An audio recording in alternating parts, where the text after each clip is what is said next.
Hi friends, आप सभी का स्वागत है आपके अपना यूट्यूब चैनल एके अमर एकेडमी में।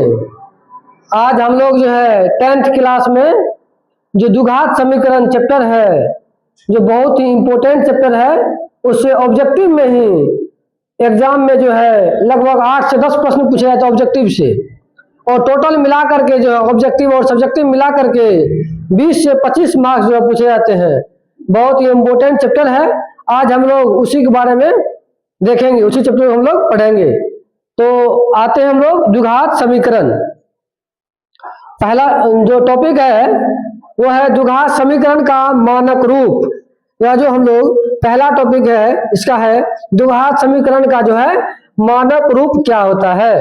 तो हम लोग जानते हैं द्विघात समीकरण का मानक रूप होता है ax² plus bx plus c does not 0। ax² plus bx plus c बराबर 0। यह जो है द्विघात समीकरण का जो है यह मानक रूप है। हम लोग इसको नोट डाउन कर लेंगे, लिख लेंगे। पूछा जाता ऑब्जेक्टिव में भी द्विघात समीकरण का मानक रूप क्या होता है। तो द्विघात समीकरण का मानक रूप क्या है? तो ax² plus bx plus c बराबर 0।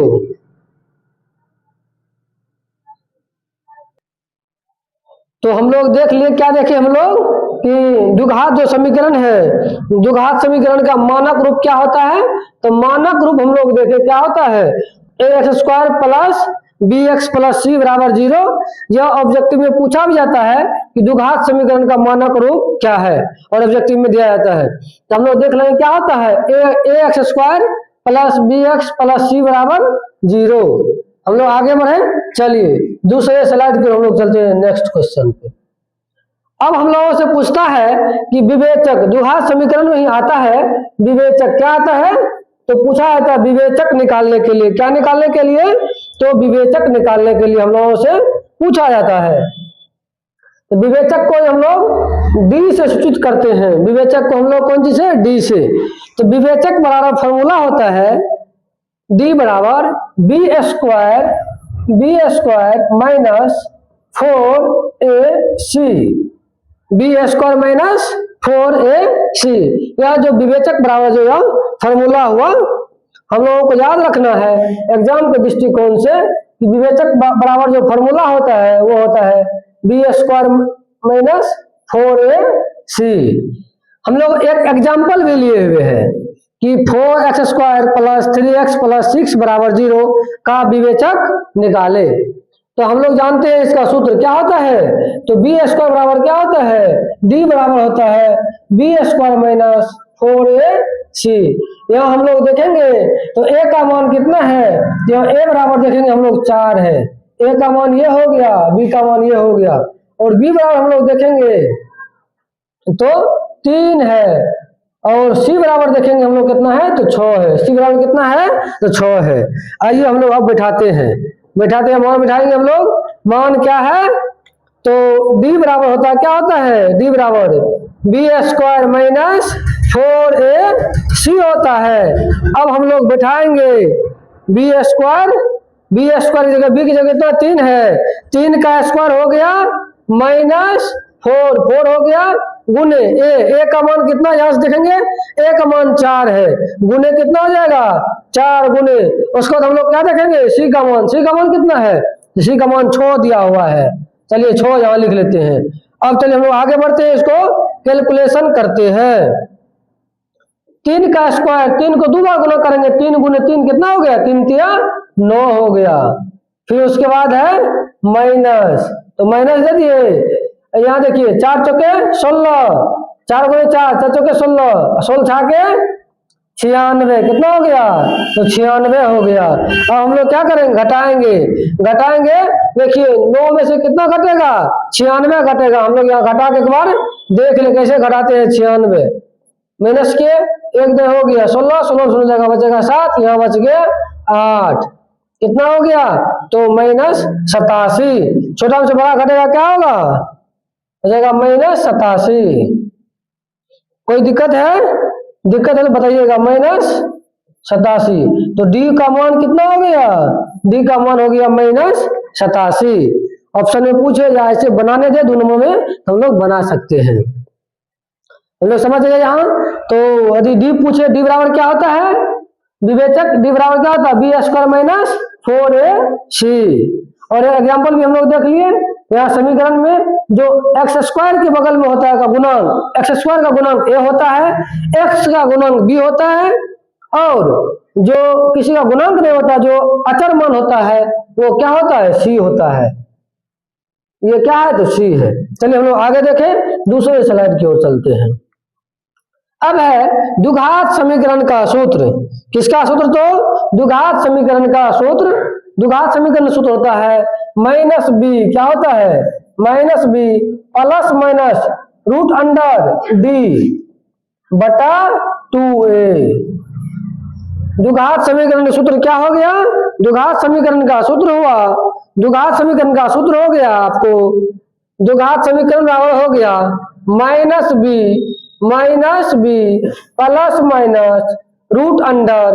±√d बटा 2a। द्विघात समीकरण दिया हुआ रहेगा और कहेगा मूल निकालने के लिए, तो यही फॉर्मूला हम लोग वहां क्या करेंगे, अप्लाई करेंगे। द्विघात समीकरण हो गया -b ±√d बटा 2a। ये इसका क्या हो गया, तो फॉर्मूला हो गया। द्विघात समीकरण का सूत्र पूछे तो ये हम लोग जवाब देंगे। चलिए आगे हम लोग चलते हैं। आगे है मूलों की प्रकृति, मूलों की प्रकृति।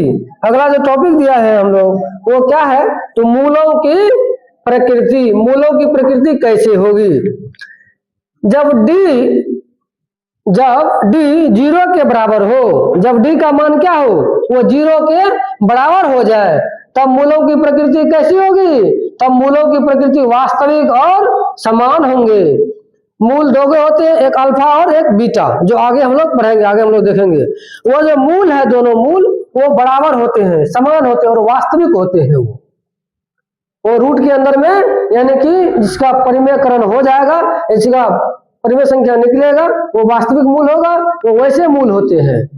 तो मूलों की प्रकृति ऑब्जेक्टिव पूछता है, जब d बराबर हो, क्या हो, जब d बराबर हो तो मूलों की प्रकृति बराबर क्या होगा, वास्तविक और समान होगा।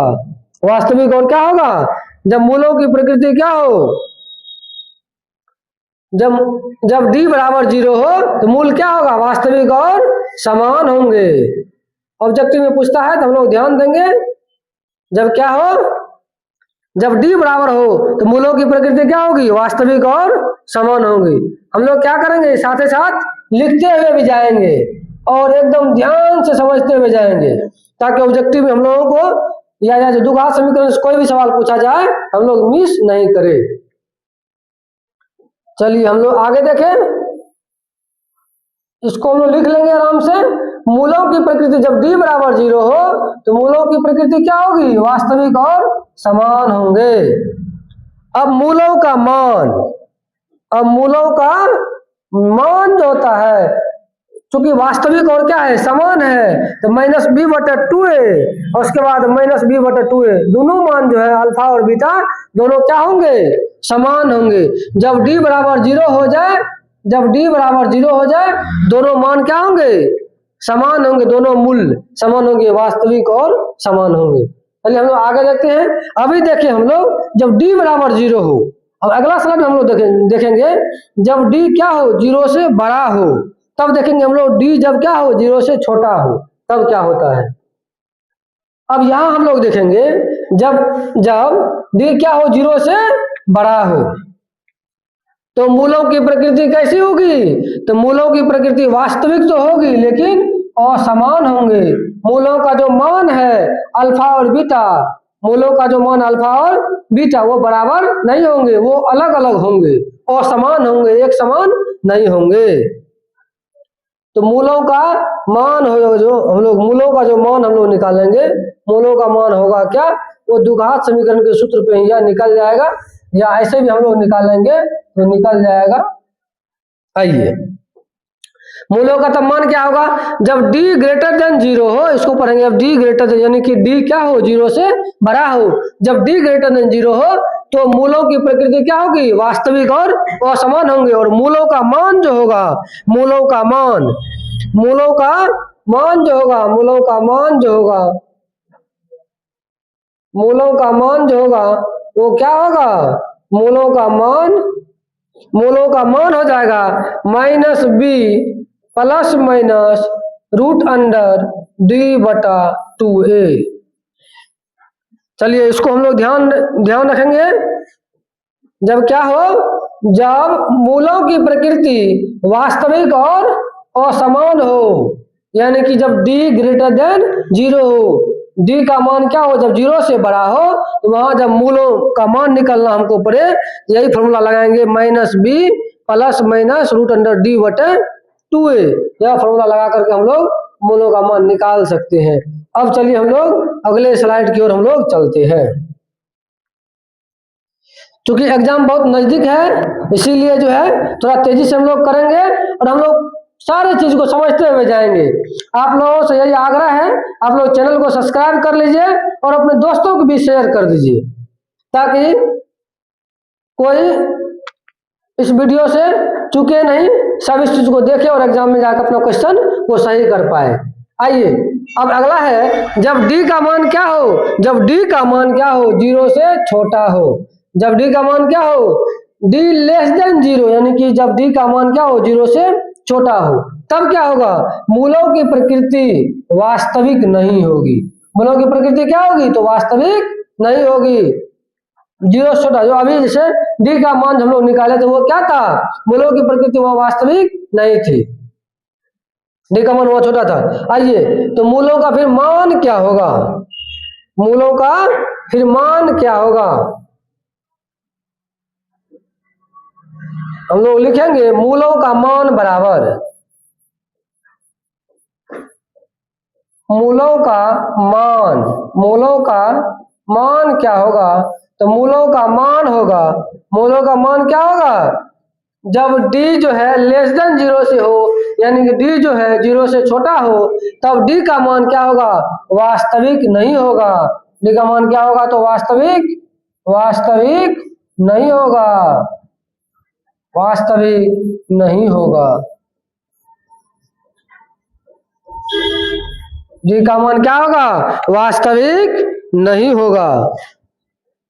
अब हम लोग अगले स्लाइड की ओर चलेंगे और हम लोग देखेंगे यहां से हम लोग क्या सब देखें, एक बार फिर पुनः हम लोग क्या करेंगे, इसको रिवीजन कर लेते हैं। आइए हम लोग पहले स्लाइड की ओर चलते हैं, स्लाइड नंबर 1 से हम लोग देखें द्विघात समीकरण देख लेते। द्विघात समीकरण का मानक रूप क्या होता है, ax square plus B X plus C बराबर क्या होता है, 0 होता है।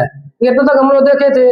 आइए उसके बाद हम लोग देखें विवेचक निकालने के लिए, तो d बराबर क्या होता है, minus B square minus 4ac, D बराबर क्या होता है, बी स्क्वायर माइनस 4ac। उसी को हम लोग एक एग्जाम्पल भी देखे थे। आइए अगर आगे देखते हैं, द्विघात समीकरण का जो सूत्र हम लोगों से पूछा जाए ऑब्जेक्टिव में या कहीं बनाने के लिए रहे, तो क्या होता है सूत्र, minus B plus minus root under D बटे 2a। यहाँ डी क्या है, वही विवेचक है, डी क्या है तो विवेचक है, डी क्या है तो विवेचक है।